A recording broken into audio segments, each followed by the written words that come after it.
नमस्कार। रिसेंटली बहुत ज़्यादा केसेस देखने को मिल रहे हैं साइनोसाइटिस के, जो कि बच्चों से लेके बड़ों में भी ज़्यादा हो रहा है। और एकमात्र लोगों के पास ये ऑप्शन होता है कि वह सर्जरी करा लें और उनका साइनस ठीक हो जाएगा। अगर आप भी ऐसा सोच रहे हो कि सर्जरी से आपकी साइनस की प्रॉब्लम दूर हो जाएगी, तो बिल्कुल ये सही नहीं है। बहुत सारे केसेस में सर्जरी के बाद भी प्रॉब्लम बनी रहती है। तो ऐसे में क्या करें? आज के इस वीडियो में मैं वही बताऊँगी कि अगर आपको साइनोसाइटिस है, तो आप नेचुरली चीज़ों से, कुछ आयुर्वेदिक थेरेपीज़ से आप अपने साइनोसाइटिस को बिल्कुल जड़ से ठीक कर सकते हो, और ये हैंड्स प्रूव्ड है। मैंने बहुत सारे पेशेंट्स में ये किया हुआ है और उसके एक्सपीरियंस बेस्ड पे ही मैं आपको ये बोल रही हूँ। आज के इस वीडियो में बात करेंगे कि साइनस क्या है, या होता क्यों है, इसके पीछे का कारण क्या है और इसको ठीक करने के लिए कौन-सी आसान चीज़ आप कर सकते हो। तो साइनोसाइटिस है क्या?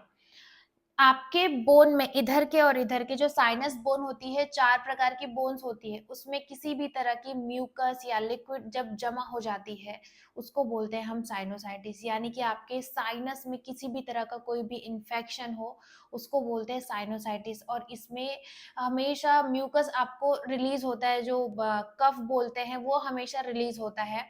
पर कई बार होता है कि वो नाक से नहीं बाहर आता है, पर वो जमा रहता है और आपको अलग-अलग तरह के सिम्पटम्स देता है। हेडेक होता है, किसी को वॉमिटिंग होती है, बिल्कुल अच्छा नहीं लगता है, किसी को चक्कर आता है, जब वो सुबह उठते हैं तो डिज़ीनेस फ़ील होता है। ये सारे जो है साइनस के सिम्पटम्स होते हैं। अगर हम बात करें कारणों की, तो सबसे पहला कारण जो आयुर्वेदिक है, वो कफ और वात के इम्बैलेंस से होता है। अगर आपको किसी भी तरह का वायरल या बैक्टीरियल इन्फेक्शन है, तब भी आपको हो सकता है, या फिर किसी को डस्ट से या पॉलन ग्रेन से जब एलर्जी होती है, तब भी साइनोसाइटिस हो सकती है। और नेज़ल पॉलिप की वजह से भी होती है, यानी कि आपके नेज़ल एरिया में एक्सेस ग्रोथ। और जब भी आप कभी ऐसा फूड खाते हो जो आपकी बॉडी में कफ और वात को बढ़ा दे, तब भी आपको साइनोसाइटिस की कंडीशन हो सकती है। और किसी का जो नाक है टेढ़ा होता है, जिसको हम डेविएटेड नेज़ल सेप्टम बोलते हैं, यानी कि आपका जो नेज़ल एरिया है वो बिल्कुल अलाइन नहीं होता, तब भी ये कंडीशन होती है। तो ये सारे तो कारण हैं साइनोसाइटिस के। और आयुर्वेद में कुछ ऐसे उपाय दिए गए हैं जो साइनोसाइटिस को बिल्कुल जड़ से खत्म कर सकते हैं। मैं ये बता दूं कि मुझे भी साइनोसाइटिस की प्रॉब्लम थी जब मैं कॉलेज टाइम पे थी, और मैंने अपना साइनोसाइटिस जो है नेचुरोपैथी से ठीक किया है और कुछ आयुर्वेदिक थेरेपी से ठीक किया है। तो ये ज़रूर आप फ़ॉलो करना, ये मेरा एक्सपीरियंस है जो मैं आपको आज बताने वाली हूँ। सबसे पहली थेरेपी है जल नेति। इसको गाइडेंस में आपको करना पड़ेगा, यानी कि मैं इसके लिए एक वीडियो डालूँगी डिस्क्रिप्शन पे, आप वो देख के भी सीख सकते हैं। पर अगर आप आस-पास कहीं नेचुरोपैथी सेंटर हो, आप वहाँ जाके इस ज़रूर करो। जल नेति में होता ये है कि सलाइन वाटर से आप अपने नेज़ल एरिया को क्लीन करते हो, ताकि किसी भी तरह का जो कंजेशन है वो रिलीज़ हो जाए, या किसी भी तरह का जो एलर्जन है, फँसा हुआ है, वो म्यूकस के फॉर्म में रिलीज़ हो जाए। ये बहुत ही अच्छी थेरेपी होती है जल नेति। दूसरा है नस्य थेरेपी, यह एक आयुर्वेदिक थेरेपी होती है। इसमें आपको करना ये है कि फेशियल स्टीम लेके आपको 2-2 ड्रॉप जो है नाक में ऑयल डालना है। अलग-अलग बॉडी टाइप के लिए ऑयल भी अलग-अलग होते हैं, पर 3 टाइप के ऑयल बिल्कुल कॉमन है साइनोसाइटिस के लिए, जैसे अनु ऑयल, ज्योतिषमती एंड शतबिंदु ऑयल। यह 3 ऑयल जो है ज़बरदस्त काम करता है साइनोसाइटिस के कंडीशन में। आपके नेज़ल एरिया को क्लीन कर देता है और लुब्रिकेट भी करता है। अगर ये सारी चीज़ें करने में इम्पॉसिबल आपको लग रहा है ना, तो सिंपली आप भाप ले लीजिए। भाप के लिए भी कुछ ऐसे हर्ब्स है जिसका इस्तेमाल करके आप अपने कंजेशन को ठीक कर सकते हो और अपने एलर्जीज़ को भी कम कर सकते हो। जैसे नीलगिरी का तेल है, तुलसी है, हल्दी है, सोंठ है, इन सब का भाप आप लीजिए। अगर आप इन सारी चीज़ों को नहीं कर सकते, तो सिंपली भाप तो आप ले ही सकते हो। ये सारे आपके इन्फेक्शन या वायरस और बैक्टीरिया को किल करने में हेल्प करता है। कुछ ऐसे हर्बल रेमेडीज़ हैं जो साइनोसाइटिस के लिए बहुत ही अच्छा होता है। सबसे पहले तो हल्दी, ये एंटीवायरल और एंटीबैक्टीरियल होती है, इसीलिए हल्दी का इस्तेमाल आप ज़रूर करें। तुलसी, तुलसी हर एक प्रॉब्लम से बहुत कारगर होती है। तुलसी जो है आपके इम्यून सिस्टम को बूस्ट करती है।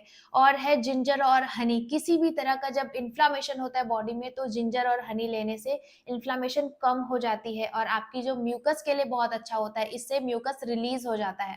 एक आयुर्वेदिक हर्ब है पिपली, मैंने इसके लिए एक और वीडियो बनाया हुआ है, यह आपके इन्फ्लेमेशन को कम करता है। तो पिपली बहुत ही अच्छा है, आपके रेस्पिरेटरी सिस्टम को क्लीन कर देता है। इन सारे थेरेपी के साथ एक और बहुत ज़रूरी है डाइट और क्या चीज़ों को आपको अवॉइड करना चाहिए, क्योंकि अगर आपने कुछ ऐसी चीज़ें ले ली जो आपके कफ और वात को बढ़ा देता है, तो इन सारे थेरेपीज़ का कोई मतलब नहीं रह जाता है।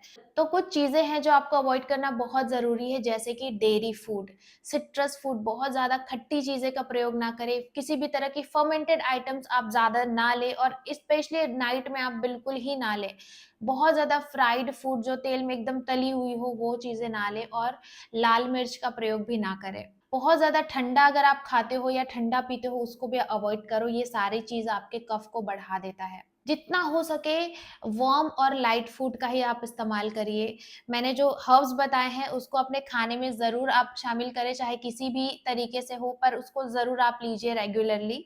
जिस भी रूम में आप सो रहे हो, प्रॉपर वेंटिलेशन होना चाहिए, क्योंकि वेंटिलेशन बहुत ज़रूरी है और हाइड्रेशन बहुत इम्पोर्टेंट है। बहुत सारे साइनसाइटिस के पेशेंट होते हैं जो पानी कम पीते हैं, तो ज़रूर आप पानी पीजिए ताकि वायरस और बैक्टीरिया का अगर इन्फ्लेमेशन है वो भी कम हो जाए।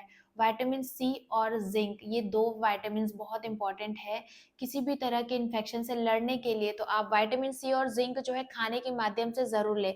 मैंने इसके लिए भी एक वीडियो बनाया हुआ है मेरे चैनल पे, तो आप ज़रूर देखो। तो साइनस का परमानेंट इलाज तो यही है, इसके बाद जो भी और इलाज आपने सुना होगा ना, वो टेम्पररी है और उससे प्रॉब्लम बढ़ सकती है आपकी। तो अगर आपको साइनस को जड़ से खत्म करना है, तो इन सारी चीज़ों को आप ज़रूर फॉलो करो और रिजल्ट्स आपके हाथ में डेफ़िनिटली आने वाला है।